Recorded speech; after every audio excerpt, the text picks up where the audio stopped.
Israel और Hamas का युद्ध अब जमीनी आक्रमण की तरफ बढ़ रहा है। अगर इजराइल के टैंक गाजा में घुसते हैं तो क्या होगा? हमास के साथ लेबनान का आतंकी संगठन हिजबुल्लाह भी खड़ा हो चुका है। तो आइए देखते हैं कौन कितना ताकतवर है। इजराइल के पास कुल 6,46,000 सैनिक हैं, जबकि हमास और हिजबुल्लाह के मिलाकर 2,55,465 लड़ाके हैं। इजरायली सेना के पास 2,200 टैंक हैं। हमास और हिजबुल्लाह के पास मिलाकर 757 यानी 57 टैंक हैं। इजराइल के पास 509 इन्फेंट्री फाइटिंग व्हीकल्स हैं और हमास और हिजबुल्लाह के पास मिलाकर 203 आईएफवी हैं। इजराइल के पास 526 mine resistant ambush protected tanks हैं, जबकि हमास के हिजबुल्लाह के पास ऐसे मात्र 201 ही टैंक हैं। इजराइल के पास 650 स्वचालित तोप हैं, हमास के पास सिर्फ 135 स्वचालित तोप हैं। इजराइल के पास 300 फील्ड आर्टिलरी है, वहीं हमास के पास 1,558 फील्ड आर्टिलरी है। इजरायली सेना के पास 135 जंगी हेलीकॉप्टर्स हैं, जबकि हमास और हिजबुल्लाह के पास ऐसे 70 हेलीकॉप्टर्स हैं। इजराइल के पास 1000 से ज्यादा मानव रहित ड्रोन्स हैं।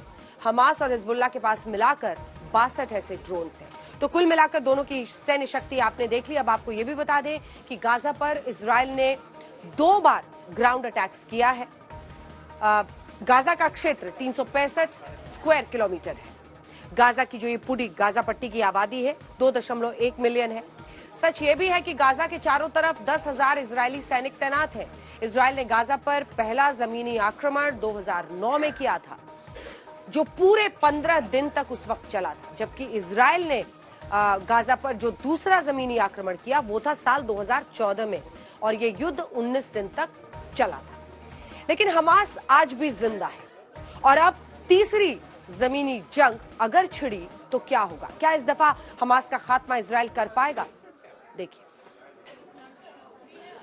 आइए आपको लिए चलते हैं। हमारे 2 सहयोगी हमारे साथ हैं। इससे पहले कि हम ग्राउंड रिपोर्ट एक बार फिर से आपको दिखाएं, आशुतोष इस वक्त यरूशलेम से हमारे साथ जुड़ रहे हैं, अल-अक्सा मस्जिद के आगे से, जहां पर आज नमाज अता करने के लिए पहुंचे थे। वहां पर भारी तादाद में फिलिस्तीनी। वहीं दूसरी तरफ हमारे साथ दक्षिण लेबनान से जुड़ रहे हैं इस वक्त हमारे सहयोगी अशरफ वानी। आशुतोष, सबसे पहले आपके पास आते हुए, क्या स्थिति आज दिन भर अल-अक्सा मस्जिद के आसपास रही? दूसरा प्रश्न वही जो हमास पर एक के बाद अटैक का है, क्या हम माने कि वेस्ट बैंक उससे बिल्कुल अभी अछूता है, गाजा पट्टी में ही पूरा का पूरा स्ट्रगल है? और दूसरी तरफ नेतन्याहू कितने कामयाब होते हुए दिख रहे हैं? दूसरे सवाल से शुरू करता हूं अंजना जवाब। इस समय जब मैं आपसे बात कर रहा हूं, मेरे पास एक ऐप है। ये दरअसल आयरन डोम सिस्टम डिफेंस से जुड़ा हुआ है।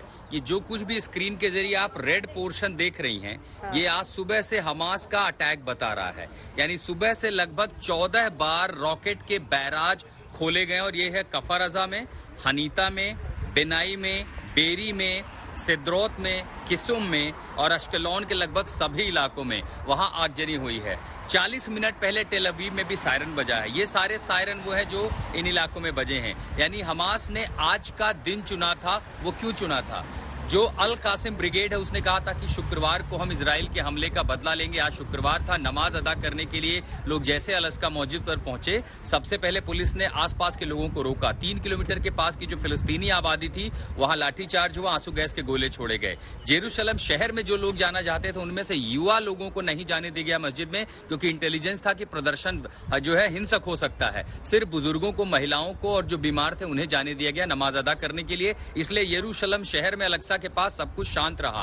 अब जहां तक ये नेतन्याहू की बात है, वो इस समय बैठक कर रहे हैं, सिक्योरिटी असेसमेंट ले रहे हैं। लेकिन अब जब मुझे आप मेरे पीछे जो सन्नाटा देख रहे हैं वो इसलिए है क्योंकि आज 7वां दिन शबात शुरू हो चुका है। यहूदियों का सबसे पवित्र मौका, जब शबात में न तो वो मोबाइल फोन का इस्तेमाल करेंगे, न तो वो गाड़ियों का इस्तेमाल करेंगे, यहां तक कि घर में बिजली भी बंद कर देते हैं। ये शबात की जो शाम होती है ये अगले दिन दोपहर तक चलेगी, और इसी का फायदा हमास ने उठाया। पिछले शनिवार को 2 पवित्र मौका था। एक तो शबात था और दूसरा उनका पर्व था। सब निश्चिंत थे, हथियार रख चुके थे। आपने कई हमने सिपाहियों की वीडियो देखी कि वो नाच गा रहे थे।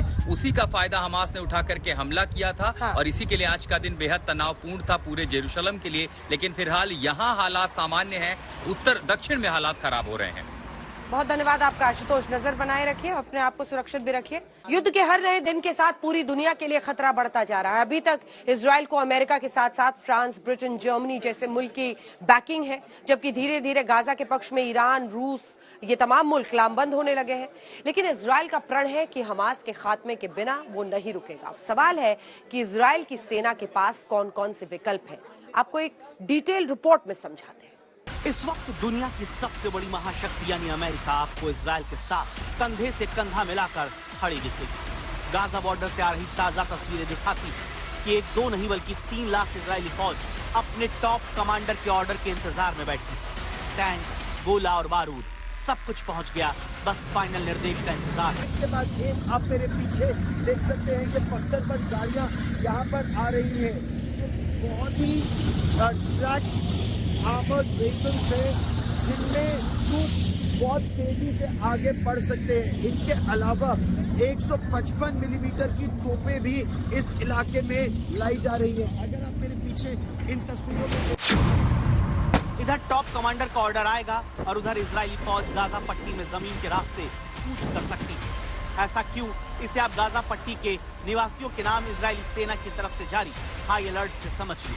आज गाजा पट्टी में रहने वालों के नाम इजरायली सेना ने पैगाम जारी किया तो 24 घंटे पहले हमास के आतंकियों के खात्मे का प्लान समझाया।